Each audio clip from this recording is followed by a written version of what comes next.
Дэван 3-2 чөлөөлөх дайны дараах өвөр Монгол. Чөлөөлөгдсөн зүүн хойд хятад буюу Манжуурт дундад иргэн улсын хүнд аж үйлдвэрийн 60 гаруй хувь нь төвлөрч байлаа. Зөвлөлт холбоот улс Манжуурын ихэнх хэсэгт зөвлөлт засаг тогтоож хятадын ардын чөлөөлөх армийн анги салбарууд тэнд нэвтрэн ороход тус дөхөм үзүүлэв. Энэ нутагт хятадын коммунистуудын хяналтанд харьбын Чиндэ, Чуулал хаалга зэрэг томоохон хотууд байв. Япончууд буцаагдах үе буюу 1945 оны 8 дугаар сар гэхэд чөлөөлөгдсөн газар нутгийн нийт хүн амын тоо 100 саяд хүрч тэнд байсан зэвсэгтгүүчний бие бүрэлдэхүүн 1.2 сая зэрэгтэй болсны дээр ардын сайн турхины тоо 2.2 саяд хүрээд байлаа. Зөвлөлтийн арим Манжуурыг чөлөөлөөд тэнд 9 сарын турш байрлахдаа хятадын коммунист намд шинэ маягийн хувьсгал цэргийн төсөлт газар байгуулах таатай нөхцөлийг бүрдүүлж өгчээ. Зөвлөлтийн арим хятадын коммунист намын цэрэгт Каунтуны аримаас олзуулсан зэвсэг техникээ шилжүүлэн өгч мөн хувцас хүнс зэвсгээр тусалсан байна. Гоминданы эрх баригчид өвөр Монголын үндэсний эрх чөлөөний хөдөлгөөнийг өөрсдийн ашиг сонирхолд ашиглахын тулд үнцэрхэг үзэлтнүүдийг талдаа татахыг оролдов.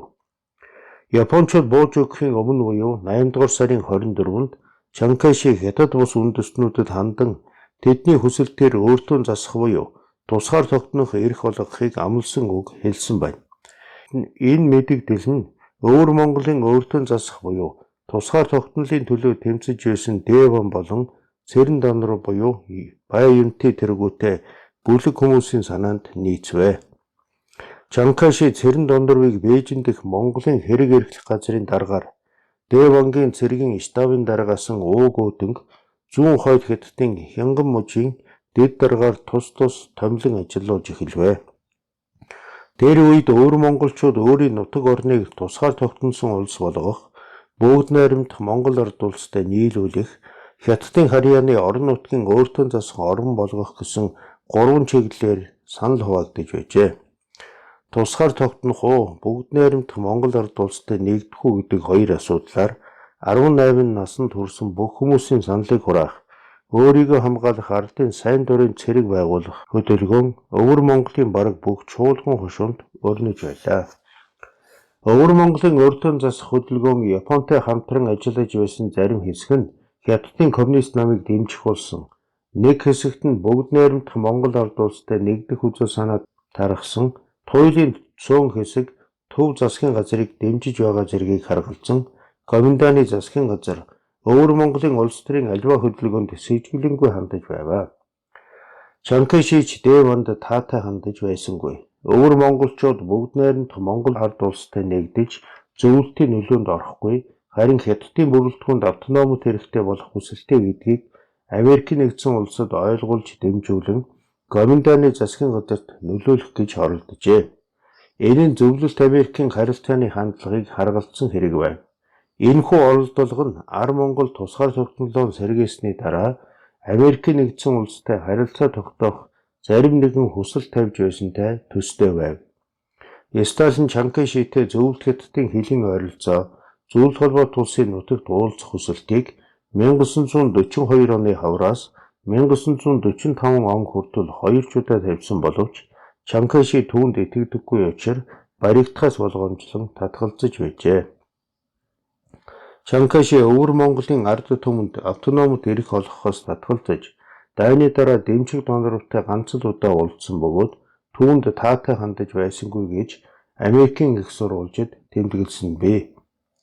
Чанкайши хятадын оролцоогүйгээр яалтын хэлэлцээрийг байгуулсанд дургүйцэж хятадын газар нутаг засаг захиргааны бүрэн бүтэн байдлыг хадгалах бодлогоос ухарсан хэмээн Америкийн нэгдсэн улсад дургүйцэж Монголын тусгаар тогтнолыг дэмжсэн нь Америкийн алдаа зөвлөлтийн олж болсон гэдгийг нотлох гэж ямагт оролдож иржээ. Чанкайшийн Монгол бол хятадын тулгар төрийн үндэс суурь асуудал гэсэн үзэл бодол нь зөвхөн түүний хувийн итгэл үнэмшил биш байв. Монгол тусгаар тогтнолоо 1911 онд сэргээж бүгд найрамдах Монгол ард улсын тусгаар тогтнолыг зөвлөлт холбоот улс Хятад олон улсын хэм хэмжээний дагуу 1946 онд зөвшөөрч нэгдсэн үндэсний байгууллагын гишүүнээр 1961 онд элснээс хойш олон улсын байр суурь нь эрх зүйн хувьд бэхжиж ирсэн боловч Хятадын улс төрчид сэтгэл зүйн хувьд огт хүлээн зөвшөөрөхгүй байсан нь нийтлэг үзэл бодол байв. Бүгд найрамдах Монгол ард улсын засгийн газрын төлөөлөгчдөөс Өвөр Монголын ард түмэнд мэдэгдэхдээ та бүхний хамгийн аюултай дайсан Японоос бид та нарыг чөлөөлж өгөв. Та нар эрх чөлөөгөө олж харийн дарлагдлын гараас мултран үндэс угсаахан хамгаалах эрх чөлөөгөө олох нь та нарын хамгийн чухал зүйлээ.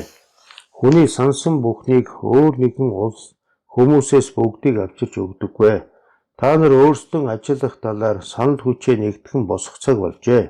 Ямар улсыг түших, ямар засаг байгуулах, хинээс юу хүсч гуйх явдал нь танай хэрэг юм гэжээ. Чөлөөлөгдсөний дараа Өвөр Монголын олон чуулган хошуунд бүгд найрамдах Монгол ард улсын засгийн газар болон маршал Хорлоогийн чай болсон төдий загтал өргөдөл илгээж нэгдэх хүсэлтийн илэрхийлэн төлөөлөгчдөн томилон ирүүлж байв. Түүхэн ийм шин нөхцөлд Өвөр Монголын ардын хувьсгалт нам ил гарч ард түмнийхэн эрх чөлөөний хувьсгал тэмцлийг удирдах болов. Өвөр Монголын ардын хувьсгалт намын Зүүн Монголын төв хорооны гишүүдийн хурал 1945 оны 8 дугаар сарын 18-нд Вангийн сүмд оролдож Зүүн Монголын ардын хувьсгалт нам байгуулснаа зарлаж намынхаа мөрийн хөтөлбөр дүрмийг шинчлэн баталжээ. Хурлаас дотоод Монголын ардыг чөлөөлөх тунхаг бичгийг батлан гаргав. Уг тунхагт Японы түрэмгийллийн үед тус намын үйл ажиллагаа тасраагүйг цохон тэмдэглээд Өвөр Монголын ард түмэн эрх чөлөөгөө олох ганц зам бол зөвлөлт холбоот улс ба бүгд найрамдах Монгол ард улсын тусламжинд түшиглэх явдал гэж заажээ. Мөн Өвөр Монголын ардын хувьсгалт намын мөрийн хөтөлбөрийн заалтын дагуу 4 зүйлийг дурдсан нь 1. Өвөр Монгол болбоос Өвөр Монголын ардын хувьсгалт намын удирдах ирснийг дагаж зөвлөлт холбоот улс ба бүгд найрамдах Монгол ард улсын удирдлаганд орж Монгол ард улсын нэгэн хувьтан болж эрх чөлөөгөө олмоо. Өвөр Монголын ардын чөлөөлөх гишүүдийн хурлыг байгуулж газар орны дэс зэргийг эгүүлэн тогтоож сурган хүмүүжил, дотоод засаг, гадаад явдал, эдийн засаг, эрүүлийг хамгаалах, харилцаа нэвтрэх үүд байгуулах альва цөм бүгд найрамдах Монгол ард улсын одоо явуулж буй зам мөрдөнд түргхэн оруулаад нийлэн нэгтгэх үндсэн ажлыг оролцуулмаа. 2. Өвөр Монголын ардын чөлөөлөх зэрэг болвол залгамжлан улаан цэрэгт хүчин хавсарч Японы дээрэмчдийг үлдэн хөөж ардыг чөлөөлөх байлдаанд идэвхжүүлэн байлдаж өөрийн өөргөл зохих тушаал үүргээ гүйцэтгэх бөгөөд улаан цэргийн аливаа явдалд нь бүх хүчээр хавсармаа. 3. Феодлын аливаа үлдэгдлийг шүүрдэн арилгаж ажилчин ардын эрх чөлөө ба эрх ашгийг нь батлаад ирээдүйн олон нийтийн аж ахуйг хөрөнгөтний бус хөгжлийн замаар хөгжүүлэн бадруулах тухай илэрхийлэн чармаана. 4. Улсын хязгаарын доторх ард олныг яс үндэстний ялгалгүй адил тэгшээр үзнэ. Ялангуяа угаас нэгт холбоотой ирсэн Хятад угсаатны ардыг чөлөөлөхөд идэвхтэй тусалмаа. Монголын ард түмэн эрх чөлөөгөө олсны хойно Монгол улсын хязгаарт бүхий Хятад угсаат нь сая эрх чөлөөгөө олж чадахын тулд нөхөр дундад эргэн улсын хувьсгалт намтай нэгт холбоотой Монгол Хятад хоёр угсаатны асуудлыг тасархай холчоор тогтоон аваачмаа гэжээ. Энэ тунхагаас үзэхэд Зүүн Монголын ардын хувьсгалт нам нь Өвөр Монголыг бүгд найрамдах Монгол ард улстай нэгтгэж капиталист бус замаар хөгжүүлэх шийдвэр төгс байсан нь илэрхий байна. Зүүн Монголын ардын хувьсгалт нам улс төрийн үйл ажиллагаанд зүүнний нуглааны чанартай хэд хэдэн алдаа хийжээ. Үндэсний явцсан үзэлтний энэ нам олон түвний итгэлийг олж чадсангүй. Иймээс өргөн олон түвний шаардлагаар түүнийг тараажээ. Сүмдэд орж ирсэн зөвлөлтийн улаан армийн хошууч Иванов Монгол ардын хувьсгал цэргийн хошууч Ловсон нар тагнуулын байгууллагын ажилтнууд бөгөөд тэнд байсан жаргалан, буян далай, тэгш буян, мөгдөн буу, загчид цэцэн, дамирын сүрэн, үлцээ очир зэрэг хүмүүс тэдэнтэй зөвлөн ярилцаж Сахар, Баянтал, Шилийн голын чуулганы ноёд болон орон нутгийн ардын төлөөлөгчдийг оролцуулан угсаатнаа чөлөөлөх ардын гишүүдийн хурлыг Сүнэд баруун хошууны Вангийн ордонд 9 дугаар сарын 15-нд хуралдуулав. Төлөөлөгчдийн зарим нь дундад иргэн улсын харьяаны өөртөө засах улс болно гэж байхад олонх нь бүгд найрамдах Монгол ард улстай нэгдэн үгүй бол тусгаар тогтносон улс болно гэсэн сандыг илэрхийлж байваа. Тэгээд олонхын саналаар угсаатнаа чөлөөлөх гишүүдийн төр цагийн хурлыг байгуулж улмаар бүгд найрамдах өвөр Монгол ард улсын төв засгийн ордон хэмээн нэрлэх болсон бөгөөд тэргүүлэгчээр нь өвөр Монголын ардын хувьсгалт намын Ахмад гишүүн Буян далайг сонгожээ. Улсын тэргүүлэгчид захирагдах 7 яам байгуулсан ба Дээд банкын засгийн газарт хариуцлагатай алав хашиж байсан Өлзий очир жаргалан нар сайдаар томилогдсон байна. Төв засгийн газар нь Шилийн голын Тогоот сүм гэдэг газарт байрлаж байваа. Энэхүү хурал бүгд найрамдах өвөр Монгол ард улсыг байгуулснаа бүгд найрамдах Монгол ард улс зөвлөлт холбоот улс болон дундад иргэн улсад тунхаглан мэдэгдэв. Уг хурлаар баталсан улсын болзоот хууль хэмээх үндсэн хуульд улсын нэрийг бүгд найрамдах өвөр Монгол ард улс хэмээн гэж заажээ.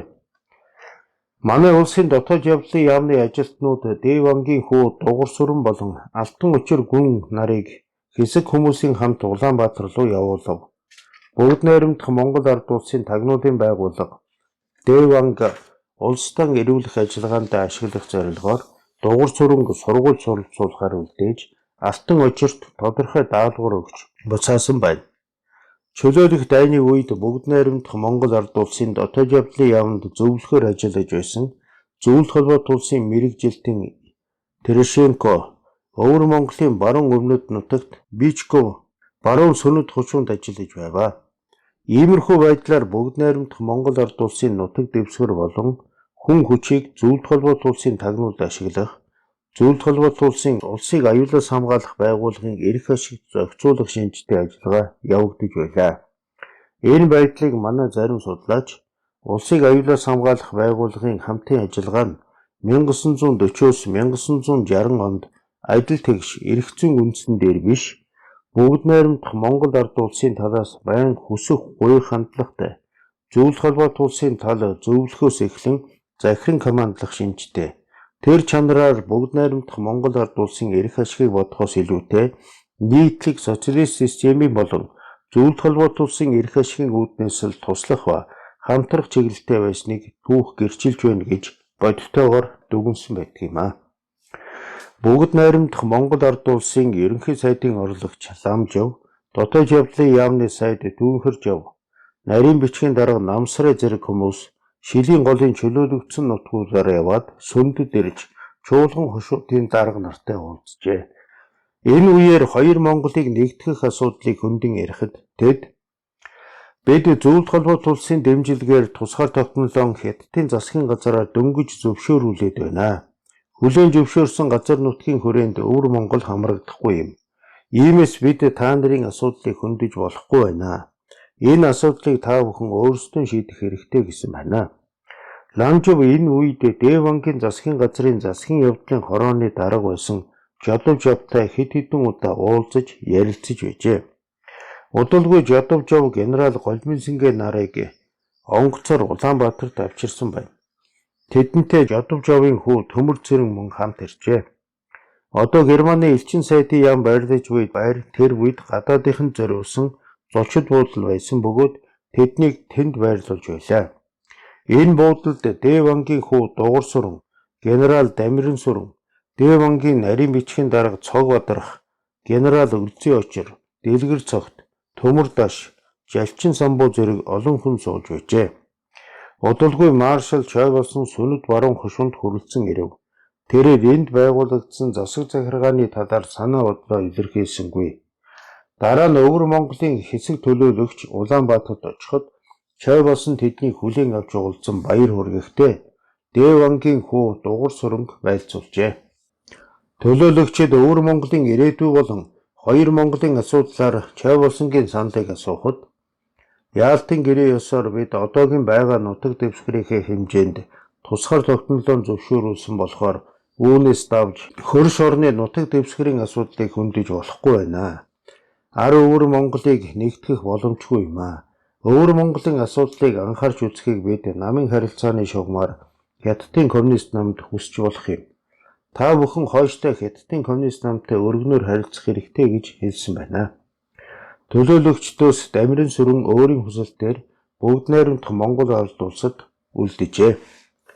Энэ үеэр Хятадын коммунист нам өвөр Монгол дэх үйл ажиллагаагаа идэвхжүүлж Улаанхүү зэрэг Монгол коммунистууд чуулалт хаалганд ирж Сүндэд байгуулсан засгийн газрыг чуулалт хаалганд ирэхийг шаардаж байх үеэр буян далай алагдаж энэ байгууллага үгүй болсон байна. Манай зарим судлаач бүгд найрамдах өвөр Монгол ард улсын төр засгийн газрын тэргүүн буян далайг чуулалт хаалганд ирүүлэн баривчилж халаад засгийн газрыг нь татан буулгасан гэж бичсэн нь бодит үнэнд нийцэхгүй болтой. Буян далай цахар нутагтаа очихоор явж байгаад нэгэн зэвсэгт бүлгээхэнд алагдсан байна. Энэ давшран дурдахад буян далайн хүү Лувсан Домдуу гэдэг хүн Улаанбаатарт байдаг юм аа. Хятадын коммунист нам Хятад бус ард түмнүүдэд үндсээ чөлөөлөх эрх олгох талаар албан баримт хүчгүүддээ удаа дараалан тунхаглан зарлсныг Мао Зэдун аман дээрээ хүлээн зөвшөөрсөн байсан билээ. Тэд Японы эсрэг дайны үед өвөр Монголын ард түмэнд Хятадтай холбооны улс болох эсвэл бүгд найрамдах Монгол ард улстай нэгдэх зэрэг өөрөө засан тогтнох бүх эрхийг олгоно гэж амлаж байв. Гэтэл Япончууд буцаахэгдэж өвөр Монголын ихэнх нутаг чөлөөлөгдөн тус үндэстний ирээдүйг тодорхойлох зорилт тулгарх үед Хятадын коммунист намын удирдлага энэ амлалтаас ухарч эхэлсэн байна. Бүр 1936 онд Мао өөрийн нэгэн зохиолдоо Хятадд ардын хувьсгал ялсан цагт гадаад Монголын бүгд найрамдах улс аяндаа өөрийн сайн дураар Хятадын холбооны гишүүн болно гэж бичиж байжээ. Коммунистууд өвөр Монголын үндэсний эрх чөлөөний хөдөлгөөнд хандахдаа түүний өөрөө засан тогтнох эрхийг үл хайхран уг хөдөлгөөнийг Хятадын хилийн дотор орон нутгийн өөртөө засах захиргааны төлөө болгон хувирахыг эрмэлзэж байлаа. Хятадын коммунист намын удирдлага өвөр Монголын ирээдүйн хувь заяанд ингэж хандсан нь ард түмэн нэн ялангуяа үндэстний эрх чөлөөний хөдөлгөөний удирдагчид хийгээд оролцогчдын шаардлагыг хангасангүй. Харин ч шаргуу эсэргүүцэлтэй тулгарсан байна. Хятадын коммунист нам тэр дургуйцал гүнзгийрхээс суулгамжлахдаа шийдвэртэй арга хэмжээ авахд хүрсэн ажээ. Тэгэхдээ 1945 оны эхээр Сүүён мужийн Төмөд Монголын засгийн ордны тэргүүлэгчээр томилогдсон ажиллаж улмаар Хятадын коммунист намын төв хорооны орлого шийшвэнээр сонгогдсон Улаанхүү буюу Юнзэг өвөр Монголд энэ бодлогыг хэрэгжүүлж чадах хүн гэж үзжээ. Улаанхүү Маогийн заавраар юуны өмнө өвөр Монголын ардын төлөөлөгчдийн хурлыг зарлан хуралдуулах бэлтгэлийг хийж эхлэв. Улаанхүү 1905 онд Сүүён мужийн Төмөд хушуунд ядуу ардын гэрт төрсөн бөгөөд хушууныхаа баг сургуулийг төгсөөд Бээжин хотод Монгол төвдийн сургуульд оржээ. 1924 онд Хятадын коммунист залуучуудын эвлийн гишүүн болж залуучуудын нэг байгууллагын нарийн бичгийн дараагаар сонгогдсон суртал ухуулгын ажилд идэвхтэй оролцох болжээ. 1925 онд өвөр Монголын ардын хувьсгалт намын анхдугаар их хурал төлөөлөгчөөр сонгогдож байв. Улаанхүүгийн товч намтрыг уг намын хавсралтаас үзэж болно. Тэд чуулалт хаалга хотноо 1945 оны 11-р сарын 25-наас 28-нд баруун чуулгадын зарим хошуу, зүүн хэсгийн цөөн хошуудаас ирсэн 79 төлөөлөгчийн бүрэлдэхүүнтэй их хурал хуралдуулав. Энэ хурлаар өвөр Монголын өөртөө засах хөдөлгөөний холбоот хурлыг байгуулж Улаанхүүгээр тулгуурлажээ. Энэ байгууллагын зорилгыг тус хурал бол өвөр Монголын бүх ангийн хүмүүсийг бүлхэмдүүлж Хятадын коммунист нам ба бүх ардчлсан нам анги хийгээд ардчлах хүмүүс лүүгээ найрамдан фашистын үлдэгдэл хүчийг үндсээр нь шүүрдэн арилгаад гоминданы намын тэрслэн үзэлтэн нарын хятадчлах засгийг тасархаагаар эсэргүүцэж өвөр Монголын үндэстний тэн сацуу хийгээд бүх ангийн хүмүүсийг багтаасан ардчлах газар орны чанартай өөртөө зоригтой засгийн эрхийг байгуулан ард түмэнд тустай зохистой засаглал эдийн засаг, цэргийн явдал, соёл боловсролыг шинтгэн цогцлон байгуулж, өвөр Монголдо бүрэн эрх чөлөөг олгуулан, жичи шинэ ардчилсан зорилттой, сайн дураар холбогдох шинэ дундад улсыг байгуулахын төлөө зүтгэн тэмцэнэ гэжээ. Энэхүү их хурлын шийдвэр нь өвөр Монголын баруун хэсгийн үндэсний эрх чөлөөний хөдөлгөөнийг хүчээр бууруулан зөвхөн Хятадын харьяаны орон нутгийн өөртөө засах эрхийн төлөө хөдөлгөөн болгох гэсэн Хятадын коммунист намын удирдлагын үйл ажиллагаа тодорхой амжилт олсныг харуулва. Буян мандах, Хаафанга, Асхан, Маньбадар, Санжаажав зэрэг өвөр Монголын зүүн хэсгийнхэн Вангийн сүмд Зөвлөлт Монголын цэргийнхний зөвшөөрөл дэмжлэгээр зүүн Монголын өөртөө засах засгийн газар байгуулж Монгол үндэстний дээд хэмжээгээр өөртөө засахыг хэрэгжүүлэхийг хичээв.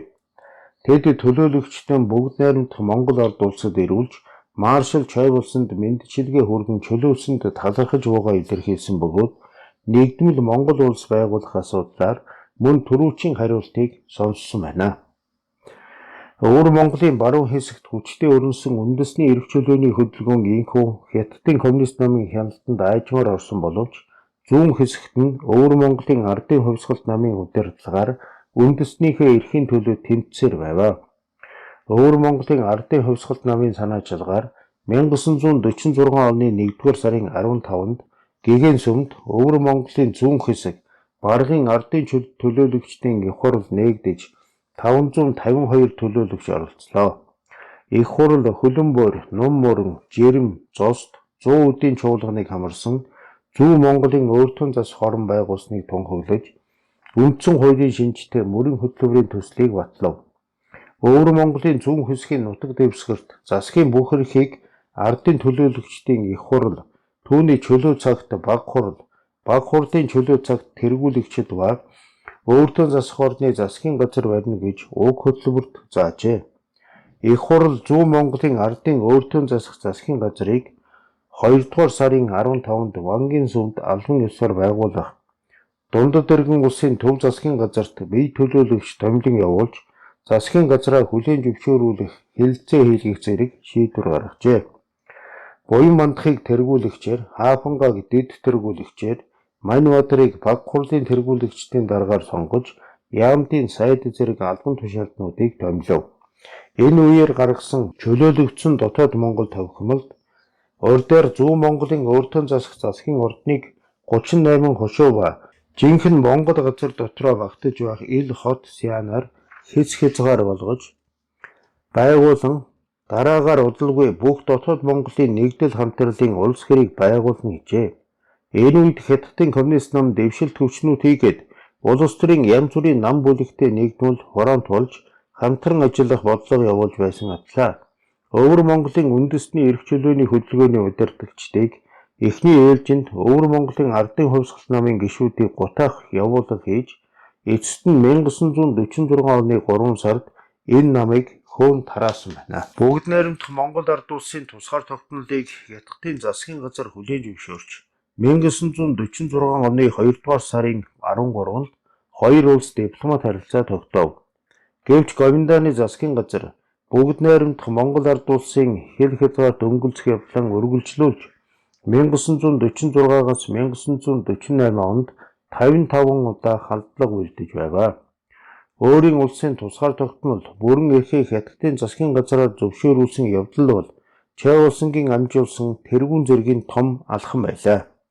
Тэрээр 1946 онд их Монгол улсыг байгуулж хоёр дахь алхам хийхийг мөрөөдөж байсан бололтой гэж Аркадий Столипин бичсэн нь оргүй хоосон үг биш юм а.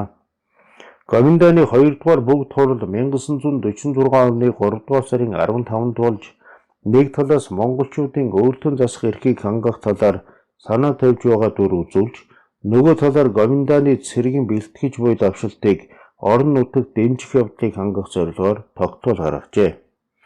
Уг тогтоолд өвөр Монголын зарим хэсэгт урд байсан Монголын орон нутгийн өөртөө засах засгийн явдлын зөвлөлийг сэргээж, чуулган хошуудын засгийн ордон ба муж сяаны хоорондын зааг эрх мэдлийг тодруулна гэжээ. Энэ тогтоолыг хэрэгжүүлэх зорилгоор Бээжинд бүх Монголын холбоо гэдэг байгууллагыг Цэрэн Донров тэргүүтээ ухуулгын хилтэс, Дээвангийн засгийн газрын сайд асан Өв Хээлэн тэргүүтээ зохион зааварлах хилцтэйгээр байгуулсан байна. Түүний ойрын туслах генерал Ли Шүшин Монгол ардуудыг номготгох зорилго бүхий Гоминданы нэгэн дивизийн даргын тушаалд томилогджээ. Зөвлөлтийн судлаачдын зарим их сурвалж 1947 оны 3 дугаар сард ЖХ мужид дахь Гоминдааны дээрэмчдийг тулгуулж байсан генерал Лю Шишин Өвөр Монголын ардын чөлөөлөх армийн цэрэгт Кайду хотын оройнд алагдчихэ гэж тэмдэглэсэн нь худал юм а. Энэ үеэр Бай Юнтыг Бээжинд монголчуудын хэрэг эрхлэх газрын даргаад томилсон байна. Дараа нь түүнийг Чанчунд шилжүүлсэн боловч тэнд түүний зорилт биелэгдсэнгүй. Гоминдааныхан Монголын ардчилсан хөдөлгөөнийг сулруулахын тулд урд нь тэдэнтэй холбоотой байсан өөртөө засах хөдөлгөөний зарим удирдах зүтгэлтнүүдийг өөрийн талд оруулж байв. Чанкайшийн засгийн газартай хэлэлцээ хийхээр Монголын төлөөлөгчдийг тулгайлж явсан Зүүн Монголын улсын баг хурлын дарга байсан Манбатар Бээжинд байхдаа Гоминдааны тусгай албатай холбоо тогтоож тэдний даалгаврыг биелүүлэхээр Вангийн сүмд буцаж иржээ гэж тухайн үед олон түмэн сонинд мэдээлж байв. Удалгүй түүний бүлгийн үйл ажиллагааг Хянган мужийн коммунист засгийн газрын аялал хамгаалах байгууллага илрүүлж Манбатар тэргүүтэй хүмүүсийг баривчилжээ. Улаанхүүгийн тэргүүлсэн төлөөлөгчид 1946 оны 3 дугаар сарын 30-нд Зүүн Монголын ардын өөртөө засах засгийн газрын тэргүүлэгч Буян мандах тэргүүтэй төлөөлөгчдтэй ЖХ мужийн Чиндэ хотод уулзжээ. Хэлэлцсэн гол асуудал нь Өвөр Монголын үндэсний эрх чөлөөний хөдөлгөөнийг зөвхөн орон нутгийн өөртөө засах хөдөлгөөн болгох талаар Хятадын коммунист намаас тавьж буй шаардлагад захируулан зохион байгуулах явдал байв. Хуралдагсад эрс ялгаатай чиг шугам баримталж байсан боловч Хятадын коммунист намын шахалтанд автан өөртөө засах хөдөлгөөний нэгдлийн хурал гэгчийг хийлгэжээ. Энэ хурлын шийдвэрт Өвөр Монголын үндэстний өөртөө засах хөдөлгөөний чиглэлт бол Тэн Сацуугийн өөртөө засах өгөөд тусгаар тогтнолын өөртөө засах нь бус. Харин зөвхөн дундад иргэн улсын эв хамт намын удирдлага ба хавсарлагын дор сая эрх чөлөөгөө олж чадна гэж цохон тэмдэглээд Өвөр Монголын өөртөө засах хөдөлгөөний холбоод хурал бол өөртөө засах хөдөлгөөний удирдах дээд байгууллага болно. Түүний салбар хурлуудыг чуулган хушуудад зохион байгуулна. Энэ байгууллага нь Өвөр Монголын бүх зэвсэгт хүчнийг нэгтгэн удирдах, Өвөр Монголын ардын өөрийгөө хамгаалах цэргийг байгуулна гэж заажээ. Үүнээс гадна Өвөр Монголын зүүн хэсгийн биеийн дааж, хууль тогтоох, гэрээ хэлцээр байгуулах зэрэг дээд хэмжээний эрх бүхий өөртөө засах засгийн газрыг татан буулгах шийдвэр гаргасан байна.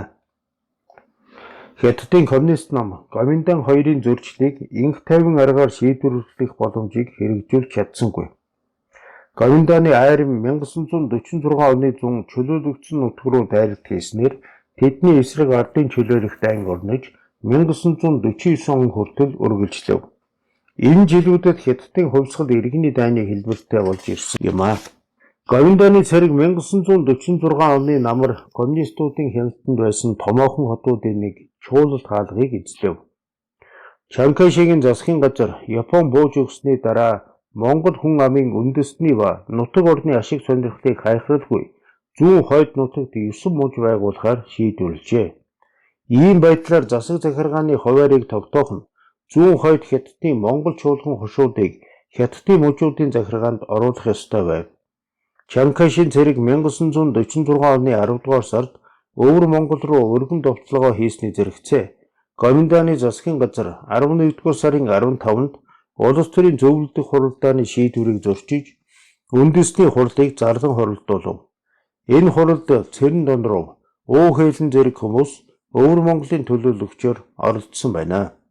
Тус хурлаар баталсан үндсэн хуульд монголчуудын өөртөө засан тохиных эрхийн тухай ганц ч үг дурддалгүй. Монголын олон чуулган хошууны орон нутгийн өөртөө засах байгууллагыг жиж хуулиар тогтооно гэсэн бүрхэг зүйл оруулсан байна. Гоминдааны намд 1947 онд хагарал гарч зүүн жигүүр нь Чанкайши тэргүүтээ баруун жигүүрээс салж Хятадын коммунист намтай холбоо тогтоосон байна.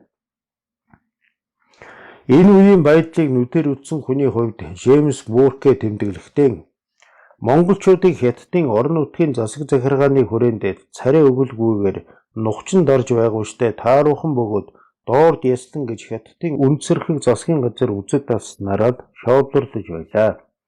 Монголчуудад ингэж саараар хандах явдал ялангуяа дайны сүүлээс онцгой ажиглагдах болжээ. Генерал Фу Монгол цэргүүдийг тарааж эхлэв. Тэрээр цэргүүдийн зэвсгийг хурааж аваад гэр гертэн тарааснаар тэд түүнд ч зүтгэж чадахгүй, коммунистуудаас өөрсдийгөө ч хамгаалж чадахгүй болжээ гэсэн байна. Үзэл бодол Че Геварамжааны зөвлөлдөөнөөс өвөр Монголын олон газарт зэвсэгт мөргөлдөөнүүд гарч цус урсгсан үйл явдлууд болсоор байгаа. Гоминдааны цариг 1947 оны эхний хагаст Сүү Юан цахар Жэхэн мужийн ихэнх нутгийг эзэлж тухайн нутаг орны монголчуудын ардчилсан хөдөлгөөнийг бүр мөсөнд арахын тулд аймаг хошуунд ардын сонгуулиар байгуулагдсан засаг захиргааны байгууллагуудыг хөөн тарааж үндэсний эрх чөлөөний хөдөлгөөнд оролцогчдыг залхаан цээрлүүлж эхэлсэн байна. Гоминдааныхан хятадын чөлөөлөгдсөн мужуудыг ноёрхолдоо буцаан оруулахын төлөө хийж байсан тэмцэлдээ өвөр Монголын нутгийг дайны туршиж газар болгож ард иргэдэд даа давшгүй хүнд албан татвар ноогдуулж байсан нь зарим нутагт даалгаврыг төрөлцүүл болжээ. Өвөр Монголын өртөн засах хөдөлгөөний удирдагчид 1947 оны 1-р сарын 23-нд Хятадын коммунист намын зүүн хойдын товчооны төлөөлөгчдөд зөвлөгөөн хийж ардын төлөөлөгчдийн их хурлыг ойрын хугацаанд зарлан хуралдуулж нийт өвөр Монголын засгийн газрыг байгуулах асуудал хэлэлцсэн байна. Өвөр Монголын баруун хэсгийн ардын төлөөлөгчдийн нэгдсэн их хурал 1947 оны 4-р сарын 23-нд Буангийн сүмд нэгдэж чуулган хошуулаас 398 төлөөлөгч оролцсон өвөр Монголын өртөн засах засгийн газар байгуулах асуудлыг хэлэлцээд төр цагийн баг хурлыг 121 гишүүнтэйгээр байгуулж 5 сарын 1-нд баг хурлын тэргүүлэгчдийн дараагаар буян мандах, дэд дараагаар заяатай гишүүдэд 9 хүнийг тус сонгосон байна. Төр цагийн баг хурлаас өвөр Монголын өртөн засах засгийн газрын ерөнхий сайдаар Улаанхүү, орлогчоор Хафанга гишүүнээр 19 хүнийг баталсан байна. 5-р сарын 1-ийг үндэс баярын өдөр болгож өвөр Монголын өртөн засах хөдөлгөөний холбоо турлын тугийг засгийн газрын туг болгож Буангийн сүмийг төр нийслэл болгохоор тунхаглав. Их хурал дээр өвөр Монголын хувь заяаны асуудлаар ноцтой зөрөлдөөн гарсан байна. Төлөөлөгчдийн зарим нь өвөр Монголыг тусгаар тогтнуулах, эсвэл бүгд найрамд Монгол ард улстай нийлүүлэх, өвөр Монголын ардын хувьсгалт намыг сэргээн байгуулж түүний удирдлагаар үндэсний эрх чөлөөний хөдөлгөөнийг цаашид идэвхжүүлэх, өөртөө засах засгийн газрын бүрэлдэхүүнд Монгол хүн олныг оруулах гэж тэмцэж байлаа. Хятадын коммунист намын удирдлагын бусад төлөөлөгчид их хуралд оролцогчдоор өвөр Монголын өөртөө засах эрх Хятадын коммунист намын удирдах үүргийг хүлээн зөвшөөрүүлэхийг оролдохдоо өөртөө засах эрх бол шилжилтийн шат мэтээр бүрхэгдүүлэн тайлбарлаж байжээ. Ийм нөхцөлд Хятадын коммунист намын удирдлага их хуралд оролцсон Улаанхүү тэргүүтэй төлөөлөгчид өвөр Монголын тусгаар тогтнолын талынхан болон үндэсний эрх чөлөөний хөдөлгөөний нэр зүтгэлтнүүдийг харгас явцсан үзэлтэн Хятадын коммунист намын үндэсний бодлогыг үл итгэгч болгон буруутгаж гутаахыг элдвэр оролдож байгаа. Хятадын коммунист намын төлөөлөгчид бас өвөр Монголын ард түмний үндэсний эрх чөлөөний хөдөлгөөний шинж чанарыг гуйвуулахыг оролдов. Жишээ нь Улаанхүү түүнийг зөвхөн үндэсний ардчилсан хувьсгал гэж нэрлэж байлаа. Улаанхүү мэдэгдэхдээ үндэсний ардчилсан хувьсгал ялтыг олсон хойно эрх биш феодлыг устгах хэрэгтэй. Үндэсний ардчилсан хувьсгал бүтсэн хойно хуучин ардчилсан нийгэмд хуучин ардчилсан буюу капиталист нийгэмд орохгүй. Малчин тариачны дураар холбоо улс ба тусгаар улс халахтай нийлнэ. Өвөр Монголын зам бол халахын мэт шинэ ардчилсан замыг явах юмаа гэжээ. Тус хуралд оролцсон Хятадын коммунист намын төлөөлөгчдийн тэргүүн Жан Зэмхан баяр хүргэж хэлсэн үгэндээ Хятад оронд орсон цуугаа ард түмнүүдийн үндэстний өөрөөр засан тогтнох эрхийн төлөө Хятадын коммунист нам тууштай тэмцэж байгаа бөгөөд Монгол ард түмнийг чөлөөлөх хэрэгдэж туслана гэжээ. Хятадын коммунист намын удирдлага өвөр Монголын ард түмэнд тусгаар улсаа байгуулах хүртэл өөрөөр засан тогтнох эрх олгохоос татгалцсан явдал монголчуудын дургуйцлыг зүй ёсоор хөргөвэ. Иймээс Хятадын коммунист намын удирдлага тэднийг тайлбарлахын тулд аргагүй тайлбар хийхэд хүрв. Хувьсгал бол алхамтай бөгөөд шаттай. Ямар нэг хүний бодсноор гэнэт санамсаргүй шийдвэрлэн тогтоож болохгүй. Өвөр Монголын хувьсгалын алхам шатыг бараг залвал 3 хуваана. Нэгдүгээрт өөртөө засах хөдөлгөөний үед юуны урд өөртөө засах засгийн газрыг байгуулахыг урьдчил болгоно. Хоёрдугаарт засгийн газрыг байгуулснаас хойш нэг үе байна. Гуравдугаарт ирээдүйн сайн дураараа нэгдэн нийлсэн холбооны улсыг байгуулах үе болно. Одоо бүх улсын ард түмэн нэг хэсэг нь бас Америк, Чанкаши дарлагдан захирагдсан хэвээр байна. Иймээс юуны өмнө чөлөөлөгдсөн хэсэгт нь өөртөө засах засгийн газар байгуулах нь чухамхүү цагийн байдалд нийцсэн хэрэг хэмээн ард олныг ятхан тайлбарлахыг оролдож байв. Хятадын ардын чөлөөлөх армийн командлаас 1947 оны 10 сарын 10-нд нийтлүүлсэн тунхаглалд Хятадын нутаг дэвсгэр дээр оршин суугаа үндэстний бүх цөөнх бол эрх тэгш бөгөөд өөртөө засах хэрэгтэй Хятадын холбоонд чөлөөтэй орж болно гэжээ. Хятадын коммунист намын удирдлагаас Өвөр Монголын ард түмэнд өөрөөн засан тохиных эрх олгох, ирээдүйд холбооны бүгд найрамдах Хятад улс байгуулах талаар хийсэн амлалт хоосон болохыг түүнээс хойших бүх үйл явдал нотлон харуулв. Мао Цзэдун Хятад бус ард түмнүүд түүний дотор монголчууд зөвхөн орон нутгийн өөртөө засах гэгчээр хязгаарлагдсан эрх эдлэх ёстой. Нэгдмэл Хятад улс байгуулахыг л ирмэлцсэн ажээ. Дэвэн олон жилийн турш Өвөр Монголын бүх чуулган хошууд нэгдэж өөртөө засан тохиных эрхийг хэрэгжүүлэх ёстой хэмээн үзэж энэ үйл хэргийн төлөө зүтгэсэн билээ. Монголчуудын олон жилийн тэмцэл зүтгэлийн үр дүнд Өвөр Монголын өөртөө засах орон ийхүү байгуулагдсан боловч түүнийг коммунистууд толгойлох болов. Өвөр Монголын дотоод улс төрийн байдлыг өөрчилсөн нэг хүчин зүйл бол 1947 оны дундаас Хятадын коммунист намын байгууллагыг байгуулсан явдал юм. Энэ оны 7 сарын 1-нд Вангийн сүмд Өвөр Монгол дахь Хятадын коммунист намын гишүүдийн хурал болж тус оронд ажиллах Хятадын коммунист намын хороог байгуулж улаан хүүг нарийн бичгийн дараагаар сонгов. Энэ байгууллага анхнаасаа нэлээд бэрхшээлтэй тулгарсан байна. Анхан шатны байгууллагуудын олонх нь дээрээс гарсан санаачилгаар голдуу хятадуудаас бүрдэж байв.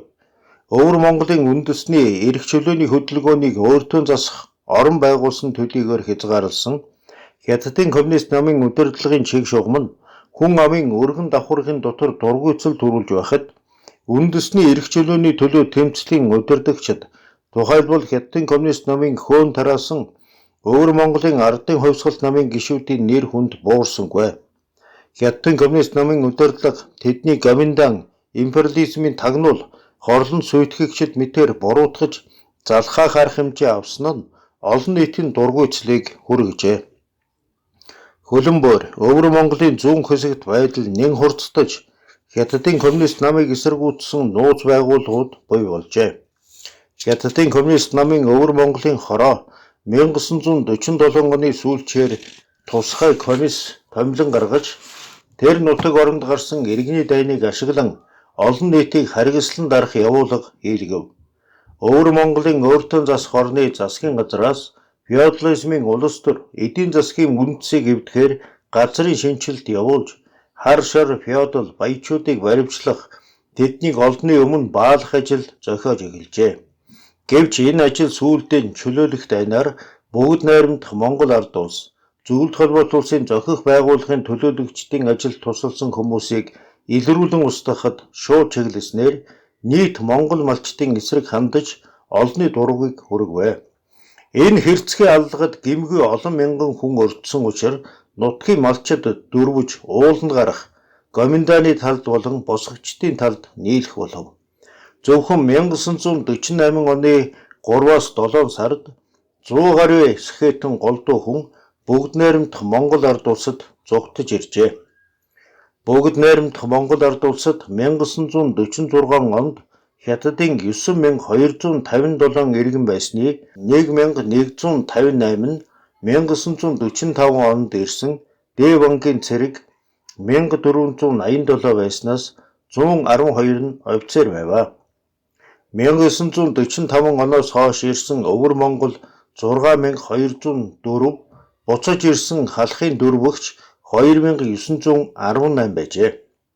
Япончуудын хяналтад сүнэлд баруун хошууны нутагт байгуулсан Дэловын хошууны ихэвчлэн өмнө Говь аймгаас гарсан дөрвөгчдөөс бүрдсэн тул Тэд бараг бүгдээрээ буцаж ирсэн байна. Аркадий Столипин Өвөр Монгол 1948 онд Хятадын коммунистуудад эзлэгдэж, уугуул нутгийн монголчууд Монголон алдаж Хятадууд дураараа нь дургих болов. Өвөр Монголыг хордуулсан бялуу болгох ажилд Мао Зэдүн тэр даруй орсон ажээ. Өвөр Монголын өөртөө засах орон гэгч цэвэр зохиомол орон Хятад иргэдийн дунд байгуулснаар цөөнх монголчуудын нутгийг хүн амаа олонтой хөрс зэрэгэлдэх Хятад мужуудын холбоос болгожээ. Товчоор хэлбэл Сталин 2 Монголыг дахин нэгтгэхийг эсэргүүцснээрээ Мао Зэдүнд хожигдож Бээжин хүрэх замын стратегийн маш чухал дамжуургыг алджээ гэж бичсэн байдаг. Хөлөн буурт дэг журам тогтоохын тулд Өвөр Монголын өөртөө засах орны засгийн газрын шийдвэрээр 1948 онд Хөлөн буурын автономт мужийг татан болгож Өвөр Монголын Харьяаны аймаг болгосон байна. Ингэснээр Өвөр Монголын өөртөө засах орн нь Хөлөн буур, Нун мөрөн, Хянган, Шилийн гол, Цахар зэрэг 5 чуулгантай 500 мянган ам дөрвөлжин хавтгай дөрвөлжин км нутагтай болов. Цэргийн яамыг татан буулгаж хариуцж байсан үүргийг нь Өвөр Монголын ардын өөрийгөө хамгаалах цэргийн Жанжин штабт хамааруулжээ.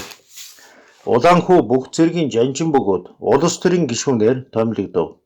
Өвөр Монголын өөрийгөө хамгаалах цэрэг гэдэг нэрийг 1948 оны ихээр өөрчилж Өвөр Монголын ардын чөлөөлөх цэрэг хэмээн зарлав.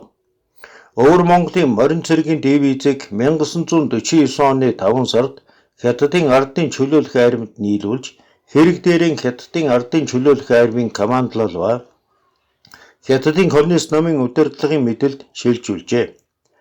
Жирэм 100 үд 2 аймгийг 1949 оны 5 дугаар сард нийлүүлв. Эдгээр арга хэмжээ Өвөр Монголын үндэсний эрх чөлөөний хөдөлгөөний үр дүнд нөлөөлсөн байна. Өвөр Монгол чөлөөлөгдөх үед 7 сая гаруй малтай байсан бөгөөд 1947 оны мэдээгээр хүн амын 75% нь тариалан эрхэлж байжээ.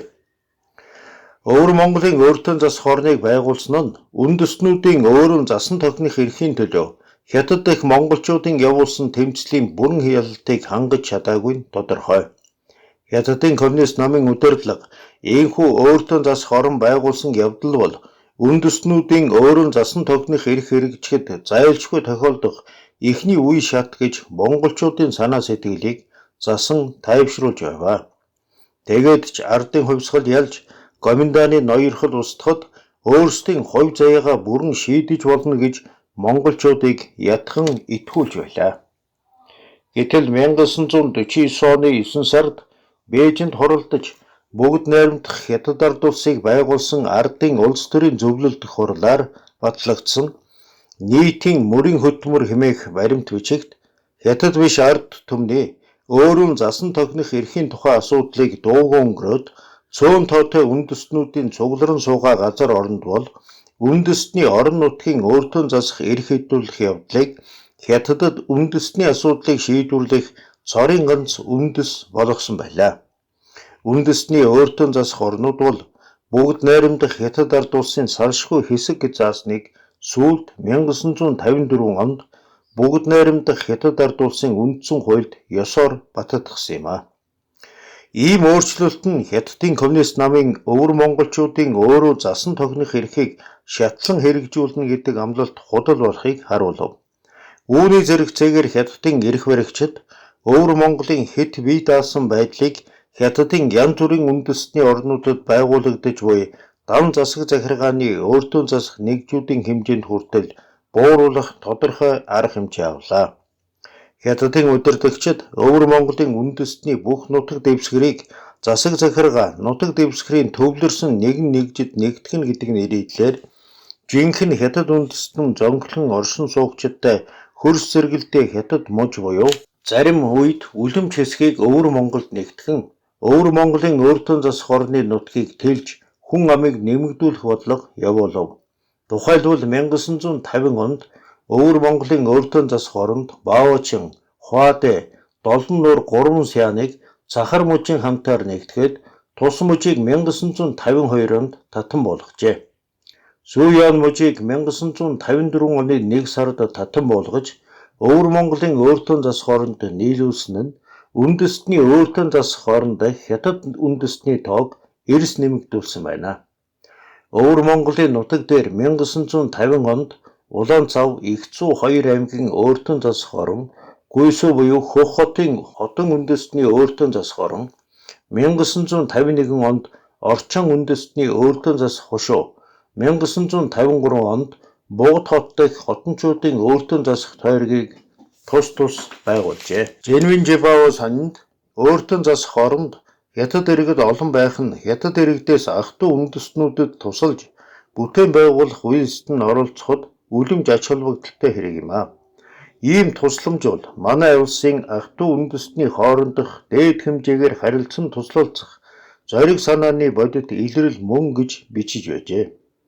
ЖК мужийг 1955 онд татан болгож захиргаанд нь байсан 6 хошуу сяныг Өвөр Монголын өөртөө засах хооронд нийлүүлснээс гадна Гансү мужийн Баян хотын Монгол үндэстний өөртөө засах тойрог, эзний өөртөө засах хошуу зэргийг нэгтгэж Баяннуур аймаг болгон Өвөр Монголын өөртөө засах хооронд нийлүүлв. Өвөр Монголын өөртөө засах орны харьяанд 1960 оны байдлаар Улаанцав, Шилэнгол, Хөлбөмбөр, Жирэм, Зууд, Игцүү, Баяннуур зэрэг 7 аймаг, 9 хот, 48 хошуу, 15 сян болон Орчон, Дагуур, Эвенкийн өөртөө засах 3 хошуу харьяалагдах болов. Хүн аманд Монгол, Хятад, Хотон, Манж, Солонгос, Эвенк, Орчон зэрэг үндэс хугацааны 9.7 сая хүнтэй болсны дотор монголчууд нь 1 сая 336 мянга гаруй, хятад нь 8 сая гаруй байлаа. Засаг захиргааны газар нутгийн өөрчлөлтийн гол үр дагавар нь тус өөртөө засах орны хятад Монгол хүн амын тооны харьцааг үндсээр нь өөрчилсөн явдал юм а. Хятадын коммунист намын төв хорооны шууд харьяа байсан Өвөр Монголын хороог 1955 оны 7 сард Хятадын коммунист намын Өвөр Монголын өөртөө засах орны хороо болгон өөрчлөөд Улаанхөвөг 1-р нарийн бичгийн дараагаар улируулан сонгосон байна. 3-3 Бээжин дэх ажиллагаа. Монгол зөвлөлтийн цэрэг Өвөр Монголд байхад дотоод явдлын яамны сайд Дүүнхэр Жав Шилэнгол аймагт ирж байдалтай танилцаад авга баруун хошууны засаг ноён Шинүү дунд Ван, Будвал Ван, авга зүүн хошууны занг Өргөнгөө нарт тагнуулын даалгавар өгч байсан ба энэ ажилд мөн 10-аад хүнийг татан оролцуулсан гэдгээ. Тэрээр Монгол төгрөгийг урж нэг хэсгийг тэдэнд өгөөд дараа түүгээрээ тэмдэг болгон холбоо барихаар тохирсон байлаа. Дэвон Бээжинд байхдаа энэ бүхнийг дээрх хүмүүсээс сонсож мэдсэн бөгөөд тэдэнд нууцлалыг сайн сахиж байхыг анхааруулж байжээ. Тэрээр энэ үед Хятадын коммунист нам Монголын коммунистууд бүгд л зөвлөлт Оросын зааврыг дагаж Ар Монголын тагнуулын байгууллагынхантай явуулцаж байгаа. Бээжинд ирэхдээ нууцлалаа сайн хангаж бай. Монголын асуудлын тухай гэвэл одоогоор ямар нэг бодиттой арга олдоогүй байна гэж ярьж байжээ.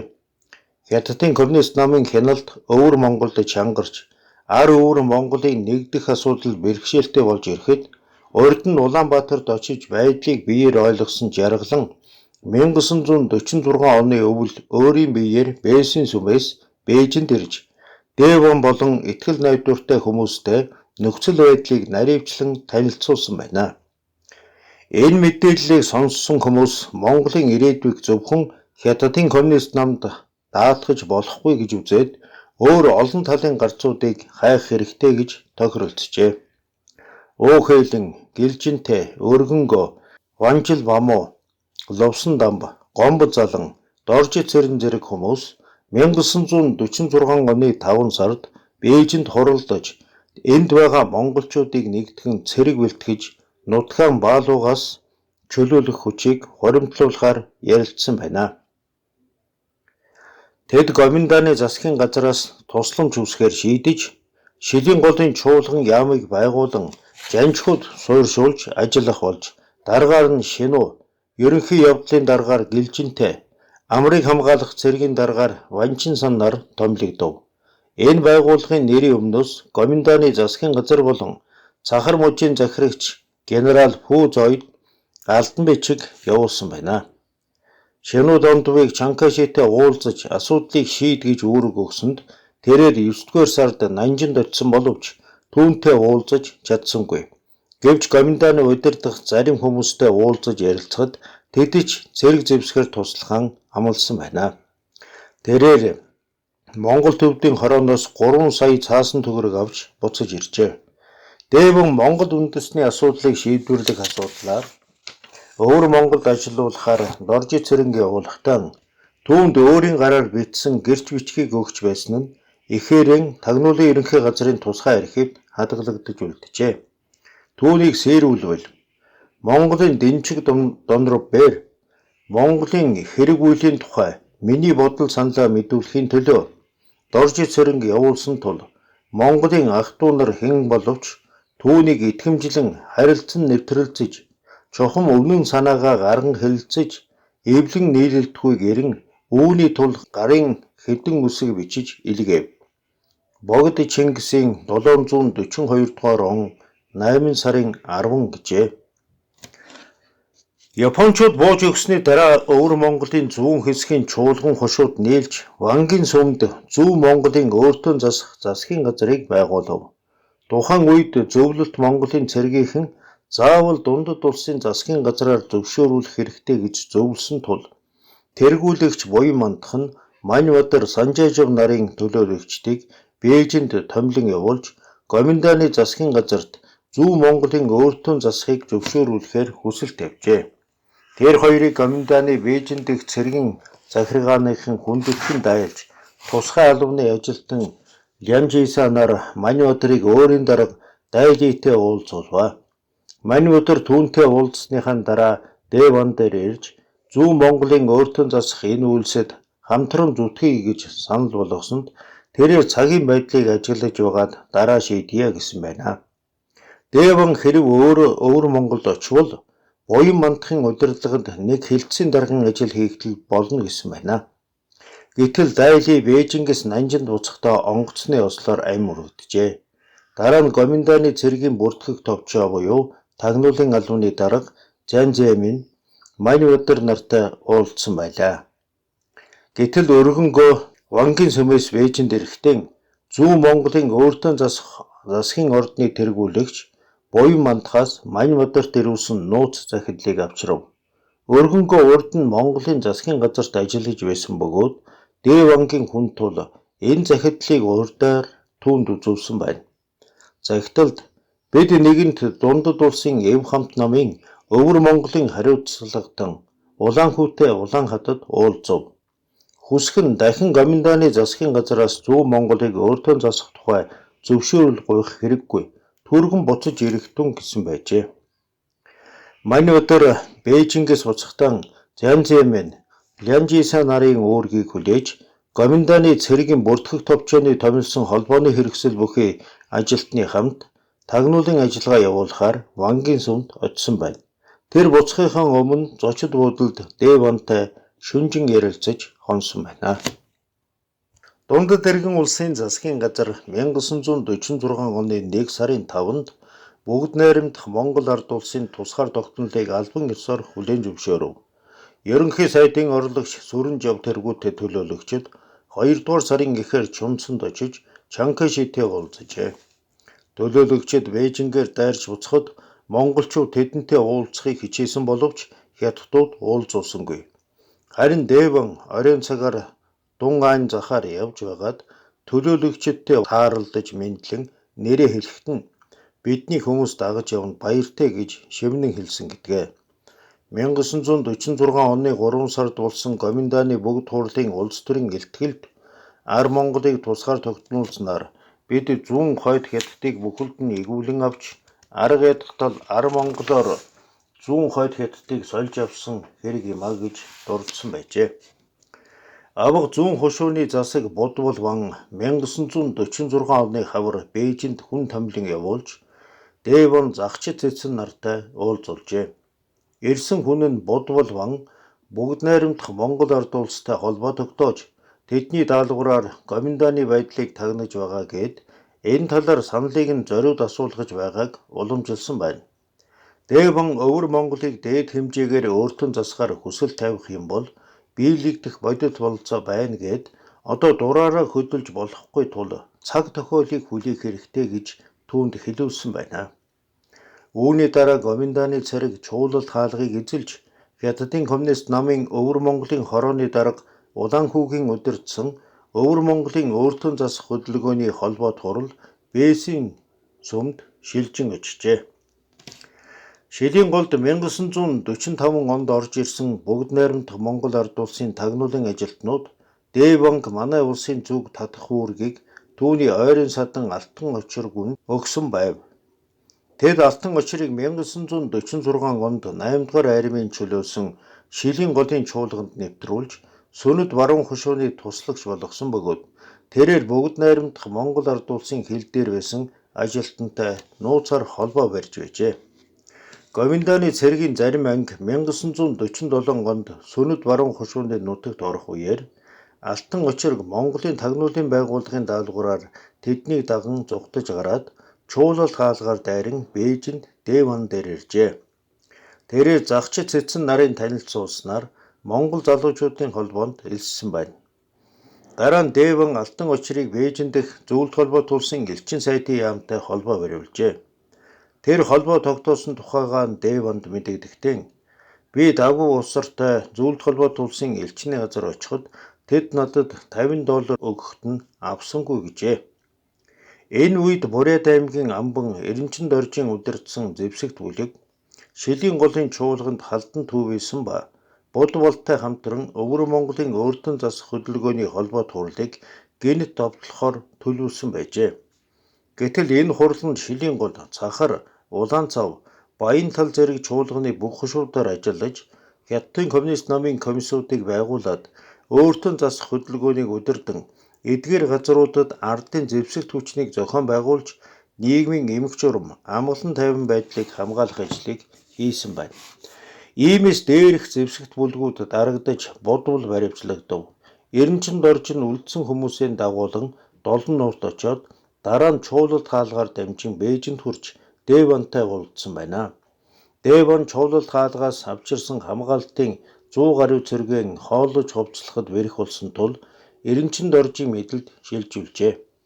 Эренчин дорж Гоминдааны тусгай албаны ажилтан Маа Хансайнтай харилцаж коммунистуудын эсрэг үйл ажиллагаагаа идэвхтэй үргэлжлүүлсэн байна. Шилийн голын чуулганы дэд дарга байсан Ван Будвал Бээжинд байсан Дээвантай холбоо бариулахаар хэд хэдэн удаа тусгай хүнд томилон явуулж байваа.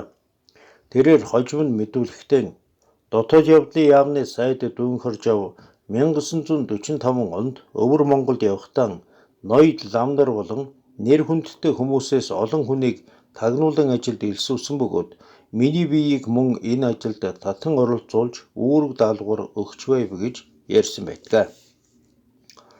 Түүний томилж явуулсан сүнэд баруун хошууны зурхаачлам гунга 1946 оны өвөл Бээжинд ирж Дээван Уухээлэн нартай уулзан орон нутгийн зэвсэгт хүчнийг зохион байгуулж коммунист намыг эсэргүүцэх тухай ярьсныг тэд их дэмжсэн бөгөөд Уухээлэн цэргийн захиргааны газарт мэдэгдэж Гоминдаанаас буу зэвсэг гуйсан боловч бүтээгүй байна. Дараа оны хавар нь үзэмчин баруун хошуунаас худрангаа ирж мөн ийм санал тавихад Дээван түүнийг Гоминдааны тусгай албаны ажилтан Маатай уулзуулав. Маа холбогдох байгууллагуудтай харилцаж түүнийг онгоцоор кайлууд хүргээд зэвсэг хөөцөлдөж байтал энэ хот чөлөөлөх цэргийнхэнд эзлэгдэж худрангаа баривчлагдан Вангийн сүмд хүргэглээ.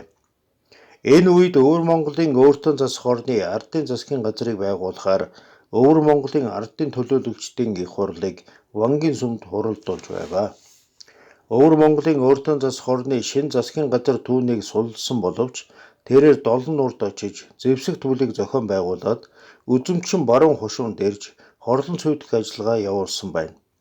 Өвөр Монголын өөртөө засах орны намын хорооноос хүн томилон түүнийг ятгсан боловч төлөөлөгчдийг хороосноор зогсохгүй нэлээд олон хүний амийг бүрлэгжээ. Тэрээр зэвсэгт бүлгийн өргөтгөн 500 гаруй хүнтэй болсон байв. Уг бүлэг ардын чөлөөлөх цэрэгт бут цохигдоход худрангаа хушууныхаа даргаыг барьцаалан авч чуулалт хаалганд очин Гоминданыхны дэмжлэгийг аваад дахин үзэмчин баруун хушуунд ирж коммунистуудыг эсэргүүцсэн байлдажээ. Гэвч тэд чөлөөлөх армийн хүчинд цохигдсон хойш цугтааж бүгд найрамдах Монгол орд улсын цэрэгт зэвсгийн хураалгасан бөгөөд худрангаа хушуундаа хүрэгдэн ирж зохих шийдэглэн хүртсэн байна.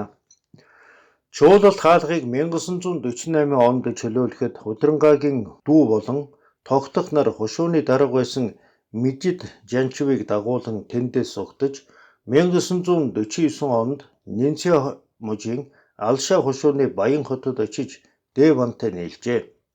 Шинжааны төлөөлөгчид Нанжингаас Бээжингээр дайран өрөмч рүү буцахдаа Дэвантай уулзан дотноор ярилцаж Монгол уйгур үндэстнүүд хамтран үндэстнүүдийнхэн Оршин тогтнох эрхээ хэрэгжүүлэхэд хамтран хүчин чармайл гаргах нь зүйтэй гэж тохиролцож байсан баримт байдаг. Сталин чойволсон нар 1947 оны 8 сарын 27-нд Сочи хотын амралт цовлын газарт уулзах үеэр Сталин Өвөр Монголын асуудал болон Дэвангийн талаар сонирхсон бөгөөд бүх монголчуудыг маршал Чойволсонгийн удирдлаганд ор нэгтгэхийн төлөө хэмээн хундаг өргөж байжээ. Чанкаши 1945 оны өвөл Бээжинд ажиллаар ирэхэд нь Дэван уулзахаар хөөцөлдсөн боловч завгүй гэсэн бөгөөд харин Ли Шошеныг дуудан уулзаж хуучин зэвсэгт хүчнээ яаралтай цэгцэлж коммунистуудыг устгах ажлаа эхлэхийг даалгасан байна. Дараа өдөр нь нарийн бичгийн дарга Дэван руу очуулж тэр нь зан дарга ерөөсөө Өвөр Монголыг дээд хэмжээгээр өөртөө засахыг зорьсоор ирсэн бөгөөд Ар Монголыг ч хожин буцаан авахар бэлтгэж байна гэд амьдралын бэрхшээлтэй асуудал гарвал шийдвэрлэж өгье гэснийг дамжуулжээ. Чанкаши дахин Бээжинд ирж коммунистуудыг эсэргүүцэхээр ухуулга хийж буйг Дэван сонсоод очиж уулзан Монгол хязгаарт удирдах албан тушаалд ажиллаж байсан дуу юуныг шоронгоос суллаж өгөхийг хүсэхэд тэрээр коммунист болчихгүй хүн юм бол суллаж өгье гэсэн бөгөөд хожим нь хэлсэндээ хүрсэн байна. Дараа нь 1948 оны намар Чанкаши Нанжингаас Бээжингээр дамжин Мөгдөнд очиж цэрэг дайны ажиллагааг зохицуулахыг оролдсон бөгөөд явах замд нь Дэван түүнийг тусан уулзахдаа Өвөр Монголын дээд хэмжээгээр өөртөө засах тухай асуудлаа хүндэн ярихэд эв хамт намайг устгахгүй бол үндэстэн шүүгүй болно, улс шүүгүй болно шүү гэсэн байна. Чанкаши түүний амьдрал ахуй ямар байгааг сонирхоод чамд Нанжинд очих бодол бий юу? Ханжууд зугаацахаар очихгүй юу гэсэн байна.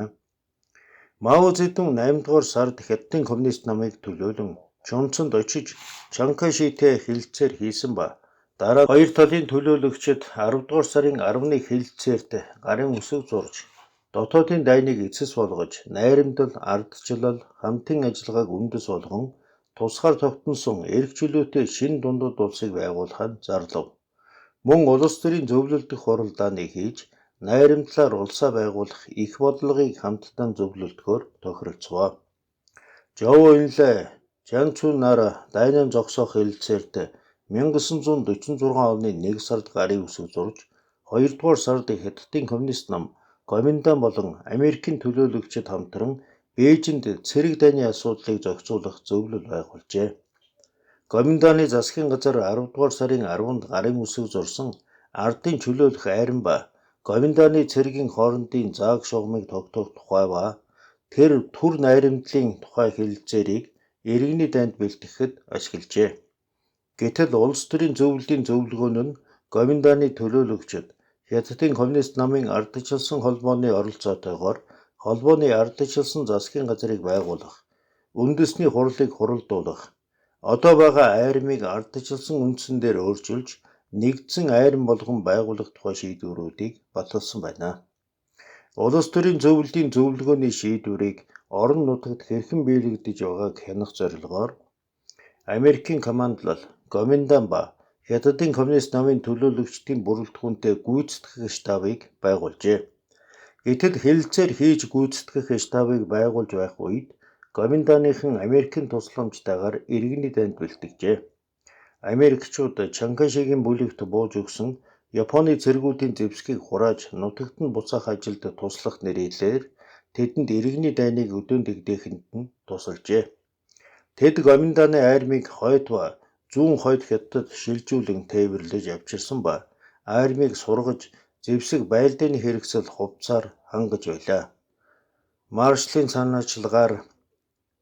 Маршалын санаачилгаар чуулалт хаалгыг 8 дугаар армид хариуцуулан өгөхөөр шийдвэрлэж буйг Дэвон сонсоод Чанкашид энэ хот нь Монгол хошуудтай нэгт холбоотой чухал газар бөгөөд зам харилцааны нэг гол зангилаа тул 8 дугаар армид эзлүүлж болохгүйг анхаарч арга хэмжээ авна уу гэсэн агуулгатай цахилгаан явуулахад хариуд нь та улсынхын төлөө үнэн чудалгаар зүтгэж байна гэж магтсан байна. Зөвлөлтийн арим Манжуурыг чөлөөлөөд тэнд 9 сарын турш байрлахдаа Хятадын коммунист намд шинэ маягийн хувьсгал цэргийн түшиж газар байгуулах таатай нөхцөлийг бүрдүүлж өгчээ. Зөвлөлтийн арим Хятадын коммунист намын цэрэгт Гавантууны армиас олзолсон зэвсэг техникийн шилжүүлэн өгч мөн хувцас, хүнс, зэвсгээр туслав. Мэргэжлийн хувьд сайн бэлтгэгдсэн хуучин Манжин армийн цэргийн албан хаагчдыг игнэндэн элсүүлсэн явдал Хятадын ардын чөлөөлөх армийн шинээр эмхлэн байгуулагдсан анги нэгтгэлүүдийн байлдах чадварт сайнаар нөлөөлжээ. Зүүн хойд Хятадд 300 мянган хүнтэй армийг байгуулж захирагчаар нь Лимбог томилов. Энэ хугацаанд Дэвон умард хязгаарт коммунистуудтай тэмцэх ажлыг ерөнхийлөн удирдах байсан Сюян мужийн тэргүүлэгч Фу Зойтой мөн харилцаж байлаа. Дэвонг Бээжинд очсны дараа Фу Зой цахилгаан ирүүлж түүгээр Монгол цэргээ захируулахаар хүсэлт тавьж байв. Фу Зойг 1946 онд Бээжинд ирэхдээ тэд уулзаж ярилцжээ. Тэрээр Дэвонгоос дайсанд эзлэгдээд байсан үед Монгол нутагт Хятад бичиг үзхийг эсэргүүцэж байсан гэж сонссон тухайгаа асуухад тэр үед Монгол хошуудын бага сургуульд Япон Хятад хэл үзхийг би эсэргүүцэж байсан үнэ. Учир нь бага насны хүүхдүүд 3 хэл зэрэг сурч чадахгүй гэж бодоод зөвхөн монгол бичиг сурахыг зөвшөөрсөн юм гэж хариулсан байна. Дэвон Баян талын чуулганы удирдах албан тушаалтан байсан хөгжилтийг шоронгоос суллаж өгөхийг түүнээс хүсэхэд Фу зөвшөөрч дараа нь суллсан тухай цахилгаан ирүүлсэн байв. Удалгүй Фу Зой тусгай хүн домлон явуулж Дэвонг чуулалт хаалгад ирж суухыг уриахад тэр саналаа хэлээгүй учраас дараа нь 50 мянган юань хөргүүлсэн байжээ. Тэд дээр үеэс хоорондоо зөрчилдөж түүгэрч барахгүй дайтаж байсан боловч Фугийн коммунистуудыг дарах ажил бүтэмжтэй байвал түүнийг байдаг хүчээрээ дэмжинэ гэж Дэвон хэлж байлжээ. Бээжинд байдал нэлээд хүндрээд байсан үед Фу Зой мөн хүн томлон ирүүлж түүнийг урагшаа явах хэрэггүй хэмээн ятгуулахад Дэвон би Монгол нутаг болон ард улноосоо салж урагшаа явахгүй. Харин Монгол хошуунд очиж үйл ажиллагаагаа явуулмаар байна. Гэтэл одоо чуулалт хаалгад очиж болохгүй боллоо гэсэн байна. Фу Зойгийн явуулсан хүн 2 хоногийн дараа дахин ирээд бид тусгай онгоцоор таныг эхлээд Сюянд хүргэе. Илээр явхад тохиромжгүй тул хувцаан сольж цэрэг хувцс өмсөд очилд дээр гихтэн Дэвон Фуг анхнаасаа сэжиглэж байсан болохоор бодож байгаад болъё гэсэн хариу өгчээ. Фу Зой өвөр Монгол дахь Дэвонгийн нөлөө болон түүний коммунистуудын эсрэг үзэл бодлыг ашиглахыг хичээж байсан нь тодорхой байна. Түүний энэ үеийн байдлын талаар Хятадын судлаач Дэвон Бээпинд очсныхаа дараа Жанжэшигийн даалгаврыг биелүүлж үүдэн түгжиж гэртэн шурган дуугаан дарж хөлөөн татаад биеийн далдлан улс төрийг хайхрахгүй хүн болж харагдах гэсэн боловч далдуур харин Америкийн эзэрхэг түрэмгийтэнтэй шалвдан сүлбэлж хуучин хүмүүстэйгийн идэвхтэй холбоо аван хуурмаг Монгол цэрэг засгийн хүмүүсээ цуглуулж дохиолыг хүлээн дахин босгоор базаав гэж бичсэн байна.